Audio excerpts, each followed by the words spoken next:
राजनीति में धर्म और धर्म के नाम राजनीति, यह कोई नई बात नहीं है।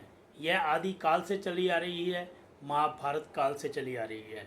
लेकिन आज के युग में बिना धर्म के राजनीति हो ही नहीं सकती, क्योंकि धार्मिक भावना एक ऐसा विषय है जो काफ़ी संवेदनशील है और हर एक व्यक्ति अपने धर्म के लिए अगर कोई छोटी सी भी घटना हो जाती है उसके लिए भावुक हो जाता है और उसके लिए मर मिटने को भी तैयार हो जाता है। लोगों की इन्हीं भावनाओं का फ़ायदा उठाते हुए राजनीतिज्ञ ऐसे ऐसे मुद्दे उठाते हैं ताकि लोगों की धार्मिक भावनाओं को टच किया जा सके, उनको पिंच किया जा सके और उसके नाम पर राजनीति की जा सके और वोटों का ध्रुवीकरण किया जा सके। ताज़ा उदाहरण है तिरुपति बालाजी मंदिर में तथाकथित चर्बी युक्त घी के इस्तेमाल की लड्डुओं को बनाने के लिए, जो मामला पिछले दिनों काफ़ी गर्माहट में रहा, काफ़ी चर्चा में रहा।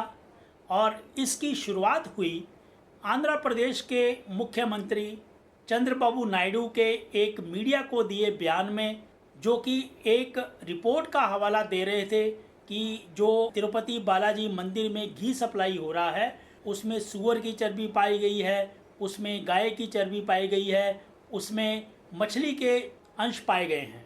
तो इस तरह की रिपोर्ट उन्होंने सार्वजनिक की और उन्होंने आंध्र प्रदेश के पूर्व मुख्यमंत्री वाईएसआर कांग्रेस के मुखिया जगन्नाथ रेड्डी के ऊपर आरोप लगाया कि वह हिंदू भावनाओं को ठेस पहुंचाने के लिए तिरुपति बालाजी में चर्बी युक्त घी की सप्लाई करवा रहे थे। मैं हूं हरीश और आप देख रहे हैं मेरा नज़रिया।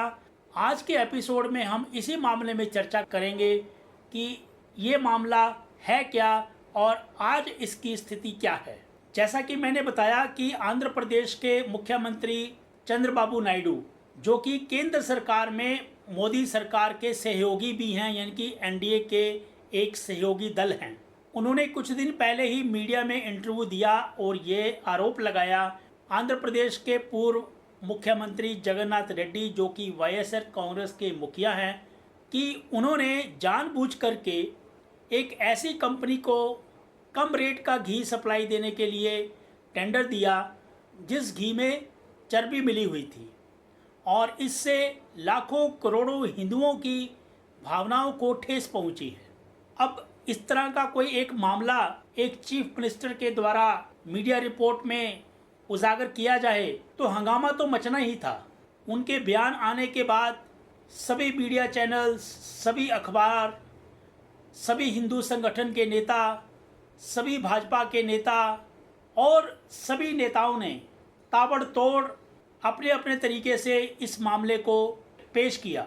बड़े बड़े नेता, भाजपा के नेता, भाजपा के सहयोगी दलों के नेता यह आरोप लगाने लगे कि कांग्रेस जो है वो हिंदू विरोधी है, यह जो है मामला पूरा सनातन धर्म के विरुद्ध एक साजिश है।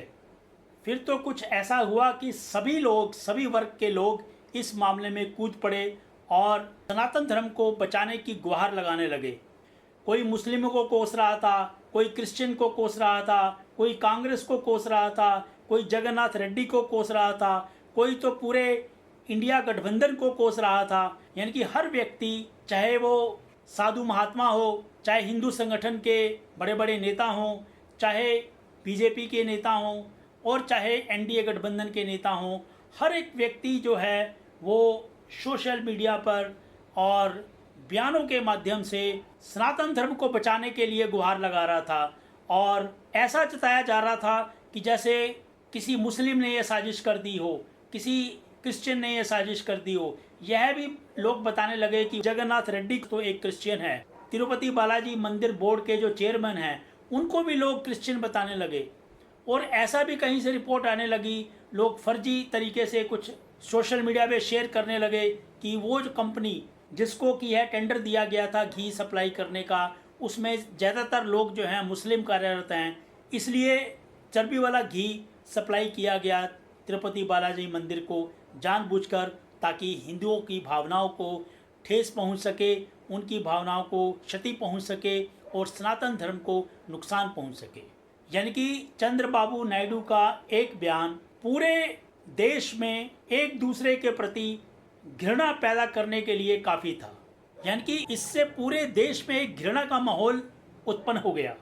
हालांकि वाईएसआर कांग्रेस के मुखिया जगन्नाथ रेड्डी ने अपनी तरफ से बयान भी दिया कि ऐसा कुछ भी नहीं है, यह सिर्फ चंद्रबाबू नायडू की गंदी राजनीति है, जिसके चलते वह भगवान को बीच में ला करके लोगों की भावनाओं को ठेस पहुंचाने की कोशिश कर रहे हैं और मुझे बदनाम करने की कोशिश कर रहे हैं। और इसमें एंट्री हुई पवन कल्याण की, जो कि आंध्र प्रदेश के एक अभिनेता भी हैं और उनकी अपनी एक पार्टी है जो कि चंद्रबाबू नायडू की पार्टी की सहयोगी है आंध्र प्रदेश में, और चंद्रबाबू नायडू सरकार में वह उप मुख्यमंत्री भी हैं। उन्होंने इस बयान को और तूल दिया।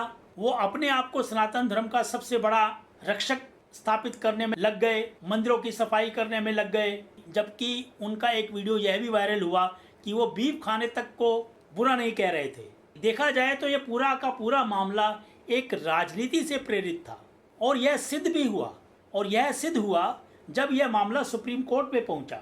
जब यह मामला सुप्रीम कोर्ट पे पहुंचा तो पहली ही सुनवाई में सुप्रीम कोर्ट के जजेस ने चंद्रबाबू नायडू के ऊपर एक तगड़ी फटकार लगाई।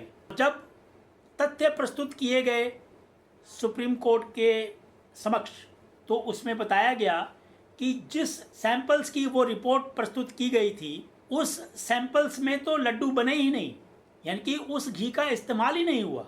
और ना ही मंदिर प्रशासन की तरफ से ऐसा कोई बयान आया कि जिस घी की रिपोर्ट को सार्वजनिक किया गया मुख्यमंत्री चंद्रबाबू नायडू के द्वारा, उस घी से लड्डू बनाए गए।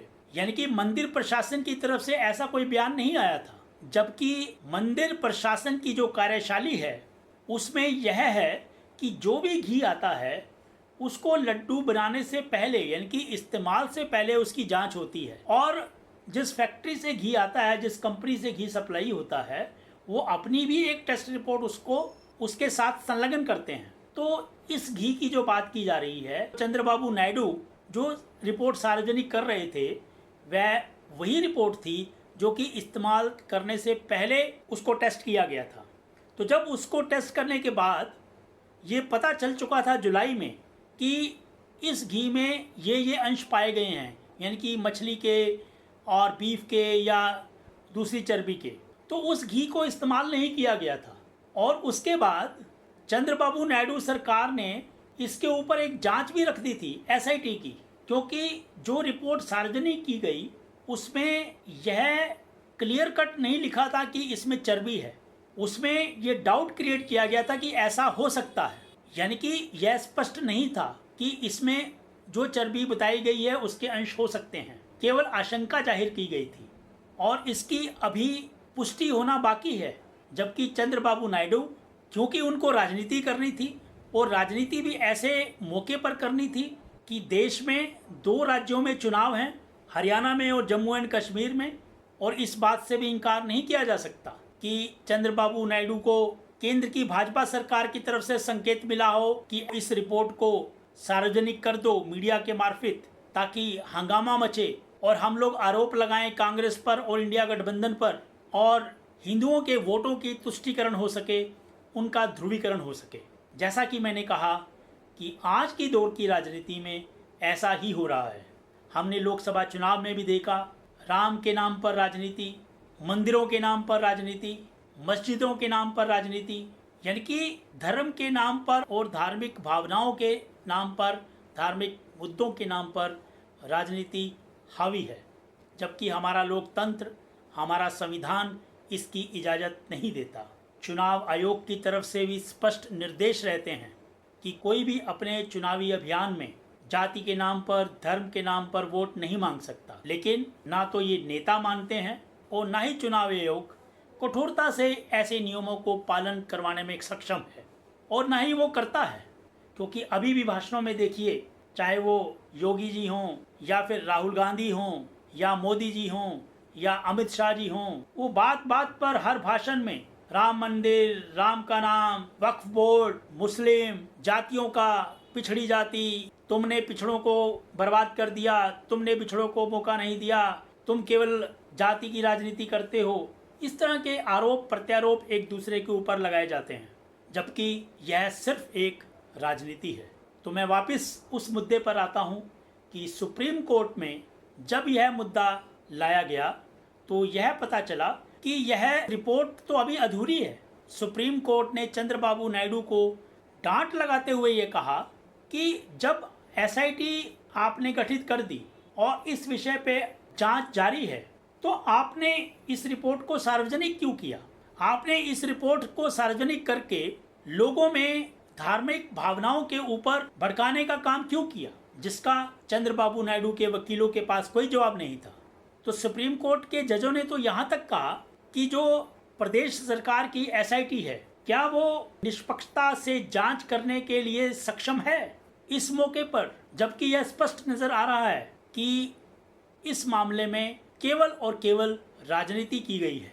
इस मामले में सुप्रीम कोर्ट ने सुनवाई को आगे बढ़ाते हुए 4 अक्टूबर के दिन एक नई एसआईटी गठित की है जो कि सीबीआई के डायरेक्टर की देखरेख में काम करेगी। और इस एसआईटी में सीबीआई के 2 मेंबर होंगे, स्टेट पुलिस के 2 मेंबर होंगे और 1 मेंबर एफएसएसएआई यानी कि जो फूड की सेफ्टी और गुणवत्ता के लिए जिम्मेदार है उसका 1 मेंबर होगा। यानी कि सुप्रीम कोर्ट ने स्टेट की जो एसआईटी गठित की थी उसको निरस्त कर दिया है और एक निष्पक्ष एसआईटी बनाने का आदेश दिया है। इसका मतलब है कि सुप्रीम कोर्ट ने भी इस बात को गंभीरता से लिया है कि आंध्र प्रदेश की चंद्रबाबू नायडू सरकार ने इस मामले को राजनीतिक तूल दिया और लोगों की भावनाओं को भड़काने की कोशिश की ताकि राजनीतिक लाभ मिल सके। अब एसआईटी की रिपोर्ट कब आती है, कैसे आती है, ये तो वक्त ही बताएगा, लेकिन आज तक के इसमें यही निकल कर के आता है कि धर्म के नाम पर चंद्रबाबू नायडू ने लोगों को भड़काने की कोशिश की एक ऐसी रिपोर्ट के आधार पर जो कि अभी स्पष्ट नहीं है, जिसकी जांच होना अभी बाकी है। और आप सब लोगों ने मीडिया न्यूज़ को देखा भी होगा। अधिकतर मीडिया रिपोर्ट्स इसको लेकर के यही बयान कर रहे थे कि हिंदुओं की भावनाओं को ठेस पहुंचाया गया, कि हिंदुओं को चर्बी वाला घी खिलाया गया, हिंदुओं को चर्बी वाले लड्डू बांटे गए, इन्हीं लड्डुओं को अयोध्या में भी सप्लाई किया गया था। और आप ऐसे ऐसे साधुओं के बयानों को देखिए, वो किस तरीके से विषैले भाषण दे रहे थे। हिंदुओं को उत्तेजित करने के लिए, आक्रोशित करने के लिए ऐसे भाषण दिए जा रहे थे। तो मेरा इस संदर्भ में यही कहना है कि धर्म और राजनीति ये दोनों अलग अलग मुद्दे हैं।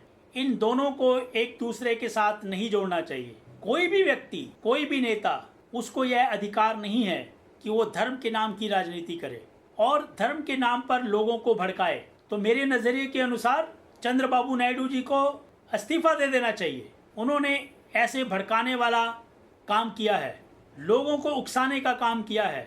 और मेरी आप सब लोगों से भी अपील है कि धर्म के नाम पर आप इतने उत्तेजित मत हो जाएं कि आप एक दूसरे को देखना भी पसंद ना करें, एक दूसरे को आप मारकाट पर लग जाएं।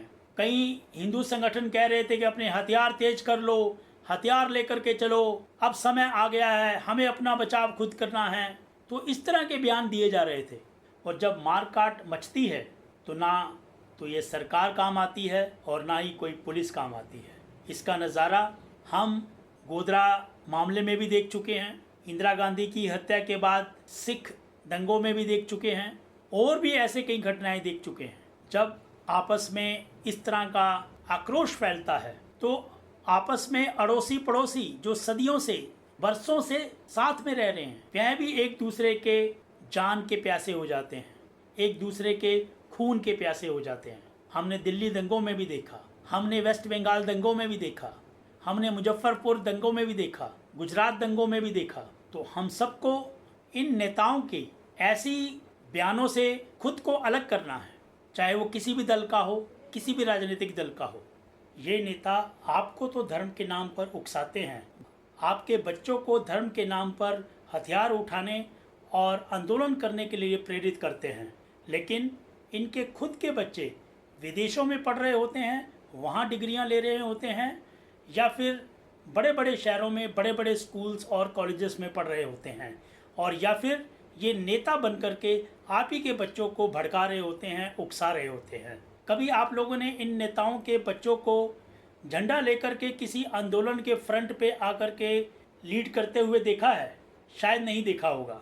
और ना ही आपने इन नेताओं के बच्चों को कभी भी किसी धर्म के नाम पर या जाति के नाम पर आंदोलन करते हुए या फिर हथियार उठाते हुए कभी भी देखा होगा। यानी कि ये आपको, आपके बच्चों को भड़काकर, उकसाकर आंदोलन में खड़ा करते हैं और आपकी पीठ पीछे राजनीति करते हैं, अपना उल्लू सीधा करते हैं। देश की उन्नति शांति में है, देश की उन्नति भाईचारे में है। तो इसलिए भाईचारा बना के रखें, शांति बना के रखें और ऐसों बयानों से जो कि सोशल मीडिया के माध्यम से, जो कि एक बहुत तेज माध्यम है, तेज़ी से फैलता है, बिना उसकी सत्यता जाने अपने आप को उस आग में मत झोंके।